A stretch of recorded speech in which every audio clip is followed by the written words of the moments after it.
We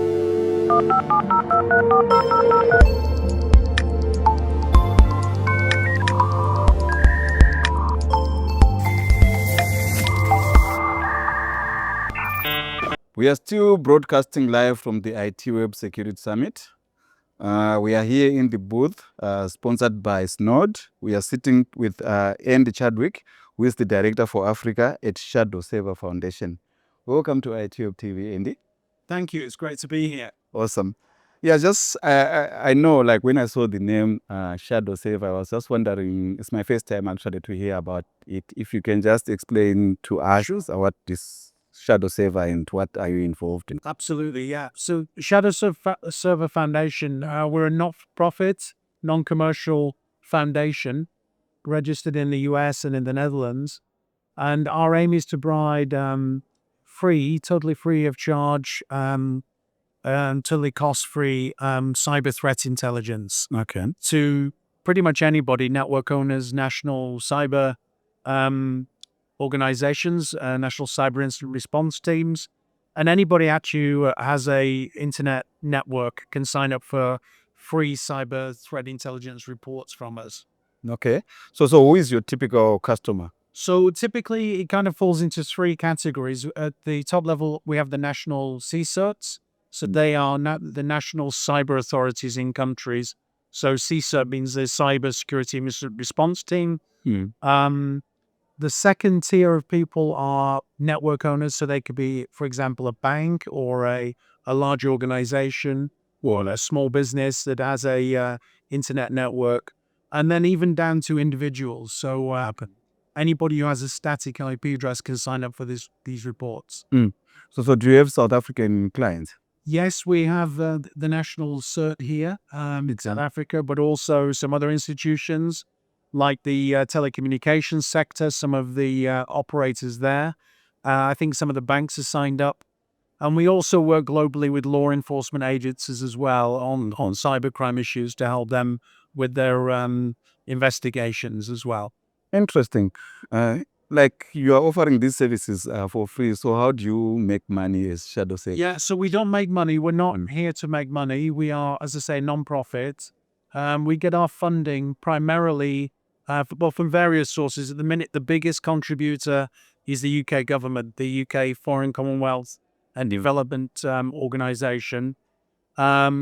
We also get funding from the likes of Craig Newmark in the US and other benefactors. We have a Shadowserver Alliance program where people can make donations. So, quite a broad range. Some of the national certs will donate, and we offer a facility which we call voluntary invoicing.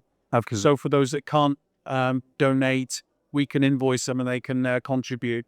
It costs about $5 million US per year for us to run our operations. So it's a constant challenge for us to maintain that funding to provide the service. I can imagine. Like, since you're providing threat intelligence, I'm sure you are witnessing a lot of things happening in the cyber world. Can you share a little bit of some of the interesting or scary things that you are finding out there? So, we do basically four things. We scan the internet every day, several hundred times on IP version 4. We do sinkholing of DNS names, so they're domains that are set up by cyber criminals. We do sandboxing to look at malware to see what malicious activity is there.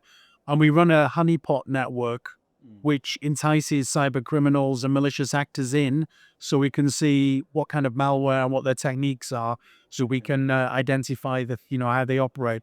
So we see all of those vulnerabilities.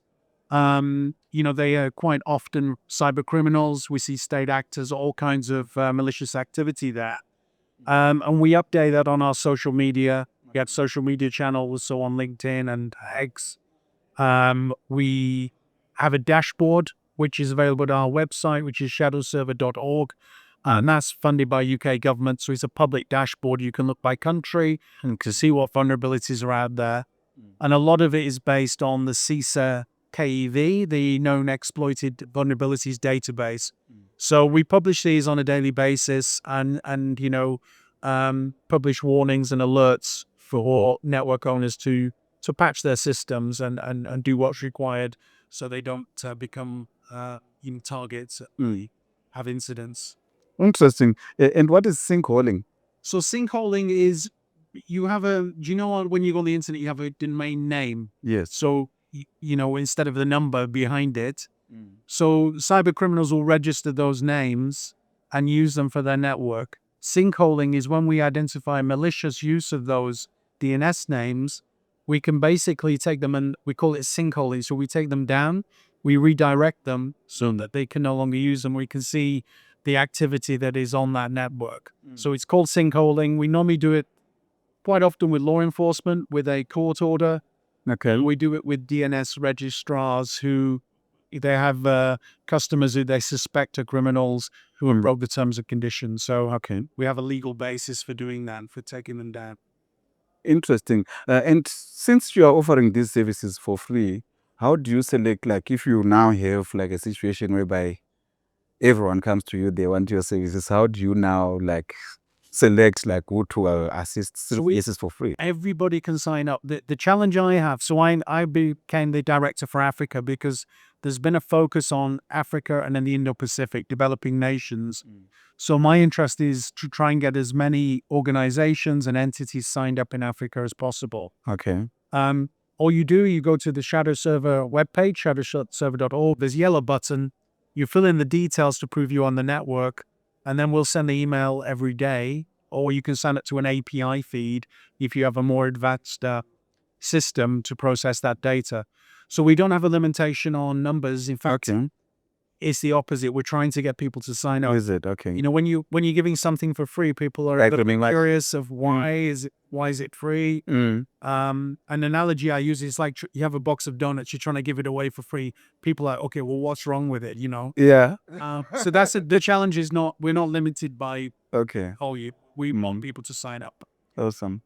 Thank you so much, Andy. Maybe just as a parting shot, I understand tomorrow you are presenting. If you can just give a teaser of why people should attend your talk. Yeah, so I'm going to give an overview of pretty much what I've said today, what we are, who we are, the services we provide, the data, cyber threat intelligence we provide, how to sign up, how some organization may be able to host a sensor for us.